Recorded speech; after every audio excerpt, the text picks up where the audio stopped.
اور میں بھوتوں کی بات نہیں کر رہا، خاص طور سے بلکہ اور مختلف اندیکھی طاقتوں کی بات کر رہا ہوں۔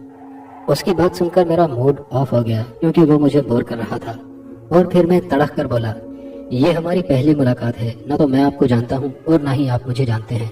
اگر آپ برا نہ مانے تو کیا آپ بتانا پسند کریں گے کہ آپ کی اس گفتگو کا کیا مقصد ہے؟ ہنری کے چہرے پر مسکراہٹ آ گئی اور وہ بولا، برائے مہربانی غصہ مت کیجیے۔ تو میں بھی مسکرا دیا۔ پھر وہ دوبارہ بولا، میں آپ سے یہ سوال اس لیے کر رہا ہوں کہ یہ میری فیلڈ ہے، میں پراسرار علوم کا ماہر ہوں، اور میری طاقت نے مجھے یہ باور کرایا ہے کہ آپ کے ساتھ کوئی چیز ہے، کوئی شیطانی چیز۔ میں نے اس کی بات سن کر کہا، یقیناً آپ کو کوئی غلط فہمی ہوئی ہے۔ تو میری بات سن کر اس نے کہا، میری چھٹی حص مجھے کبھی دھوکہ نہیں دیتی۔ میں اسے خاموشی سے دیکھنے لگا۔ مجھے خاموش پا کر وہ پھر بولا، کیا آپ نارمل زندگی گزار رہے ہیں؟ میرا مطلب ہے کہ آپ کی زندگی میں کوئی پریشانی تو نہیں ہے؟ ہنری کی بات سن کر میں چونک گیا اور بولا، پریشانی؟ دوست، میں تو خود سراپا پریشانی بن گیا ہوں۔ پھر میں نے ہنری کو اپنی تیز رفتار سے بڑھتی عمر کے بارے میں بتایا تو وہ بولا، کوئی بھی چیز بلا وجہ نہیں ہوتی، ضرور اس کا کوئی نہ کوئی پس منظر ضرور ہوتا ہے۔ اس پر تو تفصیل سے بات ہوگی، فی الحال تو میں جلدی میں ہوں۔ آپ یہ میرا کارڈ رکھ لیجئے، کسی روز تفصیلی ملاقات میں بات کر لیں گے۔ ہنری نے جیب سے اپنا وزٹنگ کارڈ مجھے دیتے ہوئے کہا اور میں وہاں سے چلا گیا۔ میرا یوکی کے ڈاکٹر سے ملنا بھی میری بڑھتی عمر کی وجہ دریافت نہ کر سکا۔ دریافت تو دور، کوئی میری بات پر یقین ہی نہیں کر رہا تھا۔ سب مجھے سائیکو سمجھ کر ٹریٹ کر رہے تھے۔